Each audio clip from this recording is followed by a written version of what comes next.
Good morning or good afternoon, depending on where you are. My name is Professor Duke Orata. Today we want to look at addition of our discussions thermodynamics. We want to look at the diesel cycle.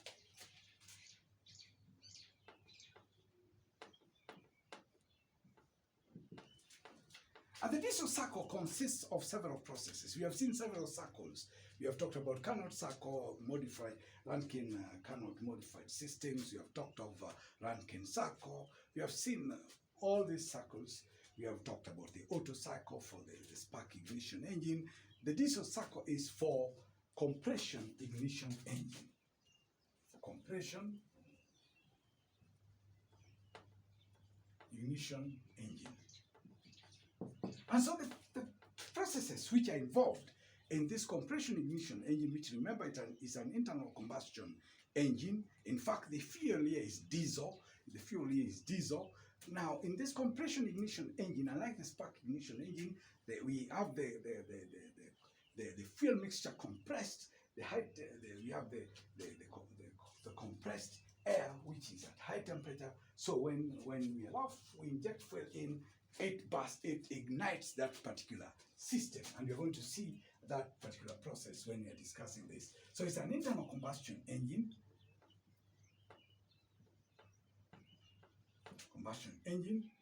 And it's based on the piston cylinder model.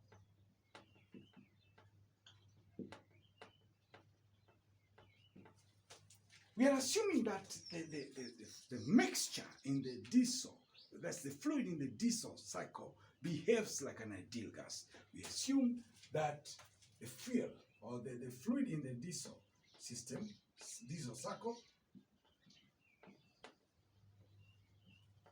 behaves like an ideal gas.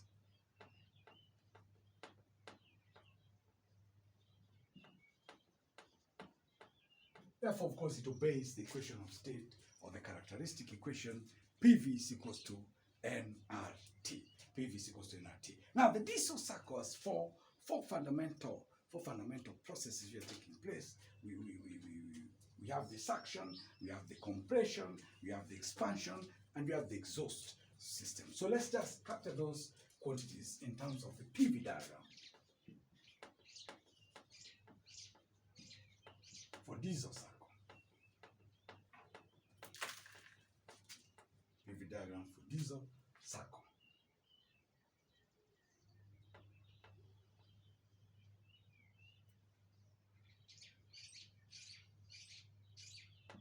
So this is the cylinder pressure. This is the cylinder volume. We have state point 1, state point 2, state point 3, state point 4.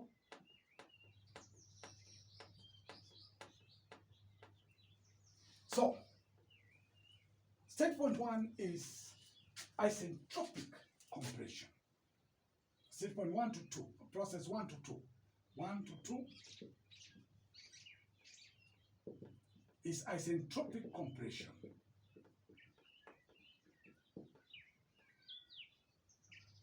And when we talk of isentropic, remember, we talked of Clausius inequality, that is ds is greater or equal to dq over t. So if ds is 0, that's isentropic, then dq is 0, the process is definitely adiabatic. So it's isentropic compression and it's adiabatic reversible process. Reversible process. That is 1 to 2. So at that point 1, when we are at point 1, the piston is at the bottom dead center. So there is suction, the suction of air, and the piston, during that time, let's try to draw what kind of process we have. Let's say we have our valves. This is the inlet valve. Let's say that one is the outlet valve or the exhaust valve. Let's just draw something here, or let's have, we have the compressed air, and here we have the fuel. Just get this as a schematic to help us stand that. This is the cylinder. Let's say we have the piston here. say we have always remember we have rings with the oil or compression rings, with the oil or compression rings, and that, and then of course we have our piston rod. So we have our piston rod, and of course, let's say that the BDC is somewhere here. Let's say that you have the TDC top dead center at that particular point. And so we have our valves, we have already indicated that. Then we have our system. So when you have the compressed air, you inject fuel into the system, then the combustion process will take place. Then the products are highly pressurized. They will do work on the piston, pushing the piston down. As they do that, of course, we have the processes going on, and the reciprocating motion, and also we have the rotary motion, and so forth and so forth. We already have seen that in several of these cycles which you have worked with, including in other systems. Now, so we have said 1 to 2 is as entropic compression and it's a adiabatic reversible process. So the piston moves at this particular point, moving from BDC to TDC. And at this particular point, the inlet valve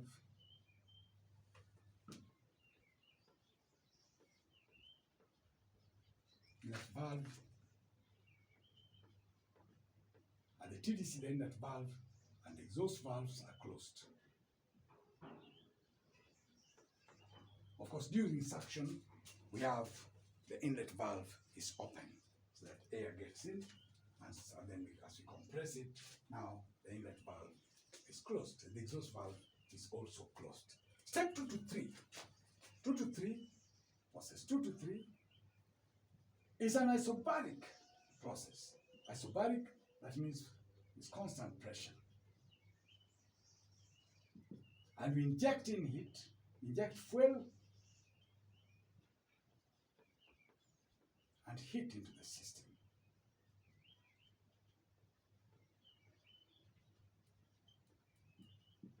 Remember, the gas is compressed, it's a high temperature, so when you inject fuel, there's combustion. Combustion burning of the system. So the piston is pushed downwards, piston pushed from TDC to BDC positions by these highly pressurized combustion products. So work is done on the piston, and this includes this portion here includes also the expansion, asymptotic expansion, which is process 3 to 4. Process 3 to 4. And so remember, 1 to 2, we have compression, and that step 1 to 2, we have compression. 2 to 3, that's where we have ignition. When you inject the fuel into that system, there's ignition, and of course, there's this expansion work. It's important to note that the volume changes. The volume changes in step 1 to 2, process 1 to 2 are very, very important, and 2 to 3 are very important. That is, we have what's called the compression ratio. And we have discussed this in the discussions on the efficiency of the diesel cycle. So I encourage you to look at that one. We have done some calculations involving the compression ratio there. And that compression ratio noted as that RP, and that is V1 over V2. That is the compression ratio for process 1 to 2. And in process 2 to 3, you have what we call the cutoff ratio. Cutoff ratio, which corresponds to is alpha, and it corresponds to V3 over V2. So just look at the lectures on the efficiency of the diesel cycle, then you see how important this compression ratio and cutoff ratios are, and how we have linked them to the temperature at the inlet and the temperature at the cutoff, the temperature at the combustion point there, what we call the flame temperature. Now, that's very important for us to know. And And of course, step 3 to 4, that is where we have work outputted. Work outputted. Very important for us to note that. So we have work in, work out. Work out. And of course, you can capture that in the TS diagram. TS diagram, temperature and entropy diagram, where we have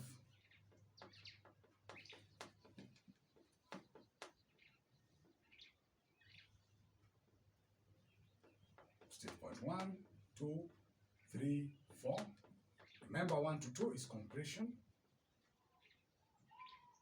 asentropic. You can see here clearly S1 is equals to S2. Here also again is asentropic. S2, S3 is equals to S4. Here is isobaric, temperature is constant, and here the volume is constant. That's just the temperature entropy profile for this particular system. And so that's the process 4 to 1 is the exhaust process, where gas, those byproducts, gas are released, heat is rejected, so heat is rejected, and this can go to the exhaust pot, released as fumes, or the heat can be taken up by the cooling system, can be taken up by the cooling system in the engine.